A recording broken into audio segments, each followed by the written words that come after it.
So guys, নতুন ঘর তৈরি হচ্ছে, একটু পরিশ্রম না করলেই হয়। তো যেহেতু নতুন একটা ঘর তৈরি হচ্ছে, কার হচ্ছে সেটা আমার দাদার ঘর তৈরি হচ্ছে নতুন।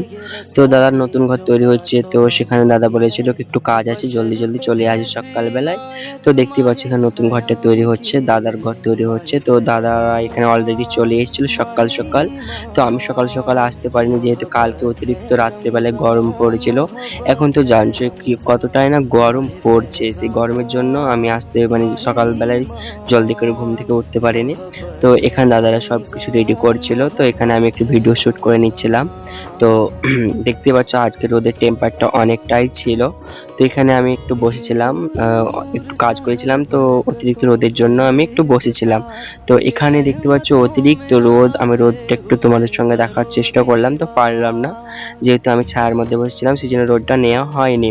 তো এখানে আমি বসে বসে ফোনে ভিডিও শ্যুট করছিলাম এবং তোমাদেরকে দেখাচ্ছিলাম কি দেখো কতটাই না গরম পড়েছে, আমার মুখের অবস্থাটা দেখেছো কি হয়ে আছে।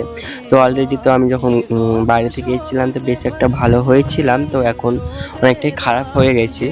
তো এটাই তো, এখানে অতিরিক্ত রোদ পড়েছিল, আমি বাইরের দৃশ্যটা রেকর্ডিং করছিলাম। এখানে আমি চলে এসেছি দাদার ঘরের সামনে, তোমাদেরকে একটু ভিডিও দেখালাম।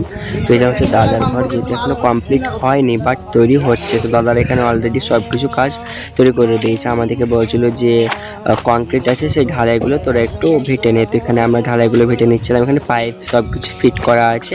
এখানে দেখতেই পাচ্ছ অলরেডি ঢালাই মিক্স করা আছে, তো সেটা আমরা কাজে লেগে পড়বো জলদি জলদি। তো এখানে আমরা সব কিছু রেডি করে নিয়েছি অলরেডি, দাদারা এখানে বলে দিয়েছে। তো এখানে আমরা করছিলাম সব কিছু রেডি, আমি একটু ঘরের মধ্যে একটু শ্যুট করছিলাম, যেহেতু থাম্বনেল তৈরি করতে হবে আমাকে। এখানে দুজন মিস করছিল, তারা আমাদেরকে ভরে দিচ্ছিল আর আমি দাদাদেরকে নিয়ে দিচ্ছিলাম। তো এখানে দেখতে পাচ্ছ আমি নিয়ে যাচ্ছি, তো দাদারা ওখানে দাঁড়িয়ে আছে, দাদারা নিয়ে নেবে। তো এখানে একটা আমার দাদা আছে, মানে আমার নিজের দাদা না, আমার মাসির ছেলে।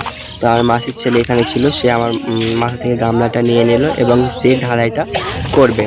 তো এরকমভাবে আমি সম্পূর্ণ কাজটা করেছিলাম। তো অতিরিক্ত রোদ ছিল, তো কষ্টও হচ্ছিল, যেহেতু এত রোদের মধ্যে কাজ করি না, বাইরে থাকলে তো বিল্ডিংয়ের মধ্যে কাজ করে তো অতটা কষ্ট হয় না, যেহেতু এখানে রোদের মধ্যে অতিরিক্ত রোদ ছিল সেই জন্য কষ্ট হচ্ছিল। তো সবাই ভালো থাকবেন, সুস্থ থাকবেন, নেক্সট ব্লগে দেখা হচ্ছে।